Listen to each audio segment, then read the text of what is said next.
What's going on, everyone? My name is Nicholas Merton here at DataDash, and today is January 6th of 2022. Well, folks, I hope you all are having a fantastic day wherever you are, and in today's video, we've got to spend some time to talk about the immense bloodbath we've been seeing in cryptocurrency markets over the past 24 hours. Whether you're in Bitcoin or altcoins, everyone is feeling the pain right now, and across the board, we're seeing a sea of red. Now, as many of you might know, if you've been following the channel on a frequent basis, we've been talking about the idea that there is going to be more sell-off in the short term, a painful pullback here over the next coming weeks into the start of 2022 for Bitcoin.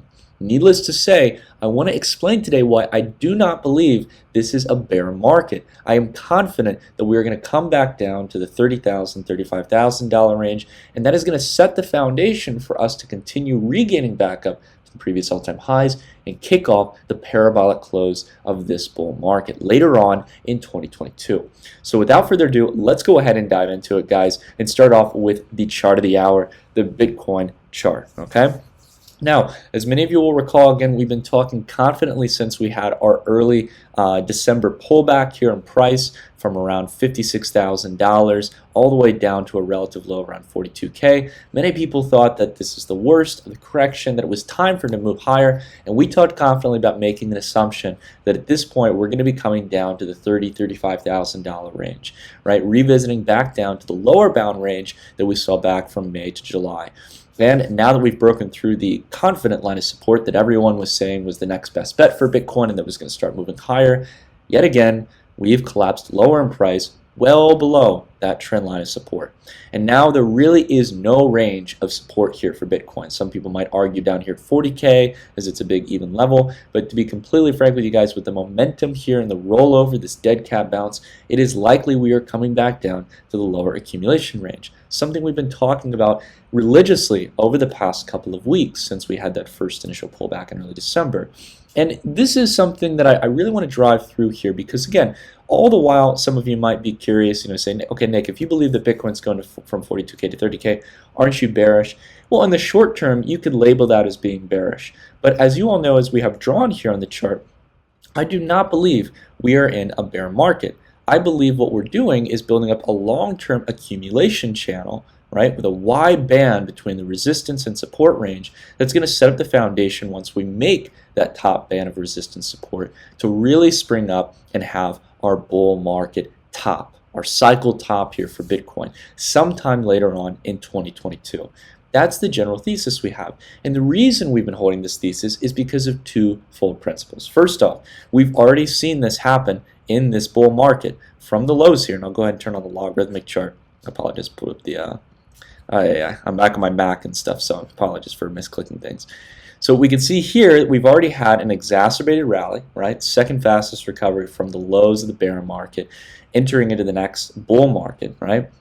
345% move over a mere couple of months of trading. And then we had a long-term sideways accumulation pattern where, again, until we broke past it, we didn't kick off the next cycle, right? Another 370% move in price for Bitcoin. For this late on in Bitcoin's history, for the, really in this case, the fourth major cycle, to have these kinds of rallies, you're going to be met with long-term sideways accumulation. You're going to be met with lots of heavy mid-cycle corrections, sideways price action, setting up the base and foundation to showcase, yep, investors are willing to pay a premium to drive prices higher. Now, there's also another reason why we've been seeing this kind of stagnation over the longer-term trend. Really, Bitcoin hasn't really moved since back here in January. We've been pushing generally sideways. Why is this? Well, it has to do with what's been driving this cycle. It has to do with leverage and credit. If you look at the vast majority of on-chain metrics, all the while there are some signs that institutions might be buying, that we might be seeing some new waves of buyers come in. That's generally going to be the case as prices move higher. The fact of the matter is that when we look at wallet data on chain, that there are not a new massive wave of investors like everyone has been projecting. Most of these rallies in price, as well as the corrections, have been driven by credit, by leverage in the market. And this is completely disorienting the space. It's completely disorienting price discovery in the crypto markets because people are utilizing their crypto assets that they've already bought to borrow more stable coins or dollar liquidity in order to go out and buy more crypto assets. And when people get too frothy here, when people get too confident, and there's enough spot market sell pressure, basically people selling their crypto assets, it causes a mass cycle of liquidations. And that's why we see these dramatic declines here. And I wouldn't be surprised if we continue to see that going forward, where we could revisit back down to this range in a mere matter of a week to 2 weeks. It may not take very long. We've seen in the past that that has happened because this market is just as frothy and over-collateralized, under-collateralized more specifically, with too much leverage as it was back in May.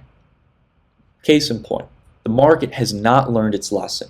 And because of that, we are likely going to see more blood in the streets before we can set up the foundation where smart money starts to buy in and establish higher lows and higher highs in price for us to really start moving higher. Right? Now, another thing as well that people talk about is they say, Nick, how can you be bearish though the fear and greed index is already at max capacity to the fearful side?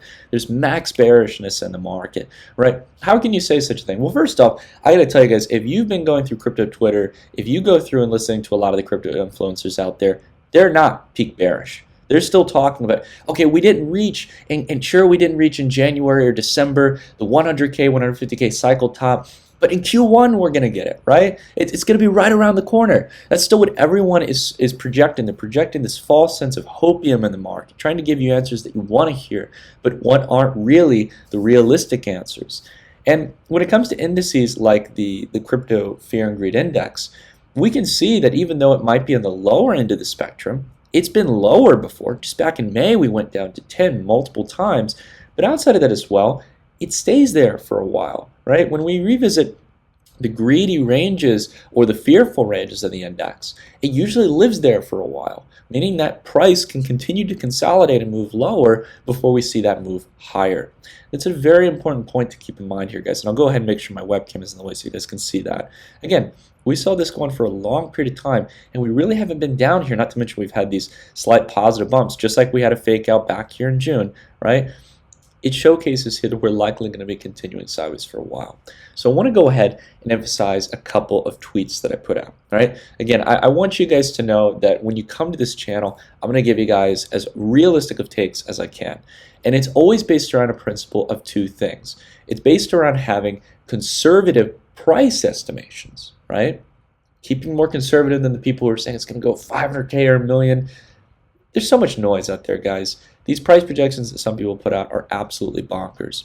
That's not only what you have to keep in mind, though. You not only have to keep conservative price estimations, but conservative time frame estimations. And this is where people get wrecked so many times because they start trading on leverage expecting that a cycle is inbound, that it's guaranteed, when in reality, these things take much longer than people assume, considering expanding cycles in the case of Bitcoin.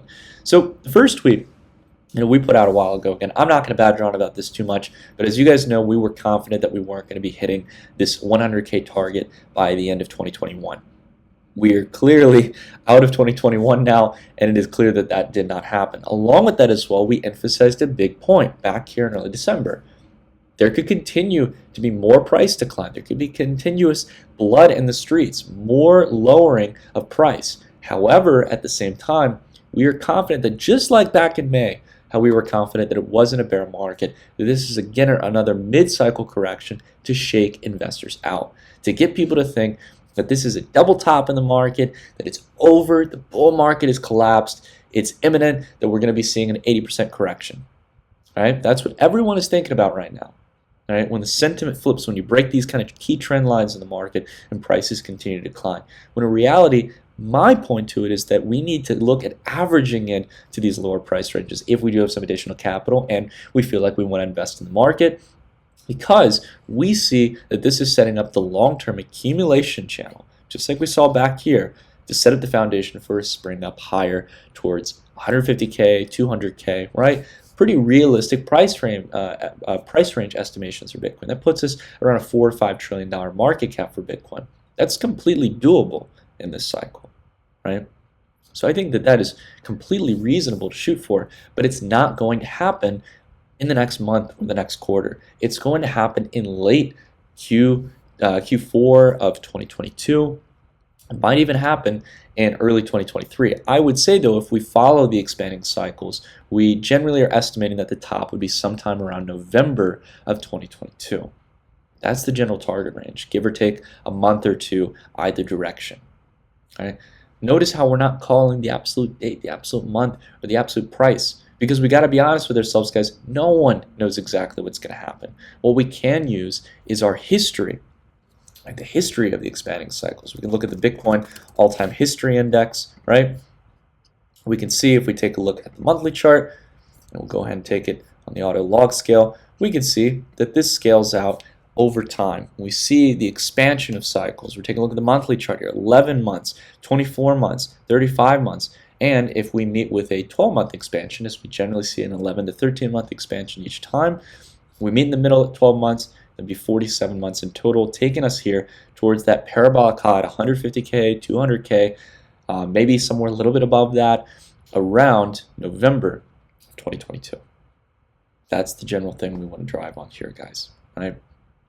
Now, again, as we go into 2022, I want you guys to remain optimistic, to buy into fear. Do not buy into greed when everyone's talking about it. Get more confident when the market is bearish, because there is one clear sign that is showcasing we are not in a bear market, and that is altcoin dominance. Almost doesn't even look like we're in a bear market here. In fact, it looks like we're in a bull market because altcoin dominance here. We'll turn off our drawings, right? We've had this drawing here for a while. We can see here, we're right back up where we were in the sense of altcoin dominance, like we were back in September, and we were back in May. And we're establishing higher lows over this time frame. Right? If we were in a bear market, we'd be rolling down to 50, 40%, 35%. We'd be taking a risk-off narrative, right? We're not seeing that. What we're seeing here, guys, is a market that is confident for altcoins. It's confident for the expanding sectors in the market that have higher multiple potential and price. But outside of that as well, just offer more utility than Bitcoin, whether it be in the DeFi space, NFTs, the metaverse, play to earn, anything you name, enterprise blockchain, competing layer 1 protocols. There's so much potential in the altcoin space right now. And I think what we're seeing, at least here in the first quarter of 2022, is, as we talked about, a cyclical rotation of liquidity from Bitcoin and value from Bitcoin into the altcoin sector. And Bitcoin will recoup that market dominance later down the line, but it is not the time. It's not the time for Bitcoin to do that. Confidence around Bitcoin has been stagnant, guys. Let's be completely honest about it. We haven't seen the wave of corporate treasures that we were promised about in early 2021. We haven't seen the wave of institutions coming in, and we haven't seen some of the big catalysts like a Bitcoin spot ETF. It's going to take more time for these things to happen. All I know is that there's going to be more pain and more blood in the streets before we make that move higher. But I'm confident more than anything that this is not a bear market, that it's just going to take time, and we are going to see higher highs and higher lows, establishing the upward trend, leading us towards the foundation where once we clear through that resistance above $60, $65, $69,000, we make it support. This has all the room to spring higher and reach those targets that I think you and I both know are completely attainable, but over a much longer time frame than most people's estimations. Alright guys, I've rambled on enough. I want to ask, if you guys enjoyed this video, please drop a like. It's one of the best ways you guys can support the channel. Leave a comment down below on your thoughts, whether you agree or disagree. And if you haven't already, feel free to smash the subscribe button and the bell icon. It's one of the great ways you guys can keep up with the channel. There's a lot of you out there who are subscribed to the Data Dash channel. However, a lot of you have not hit the bell icon, which means that YouTube won't share every single upload. So if you haven't hit that already, make sure to hit it. And I will see you guys in the next video. Stay safe. Trade smart. I'll see you on the next one.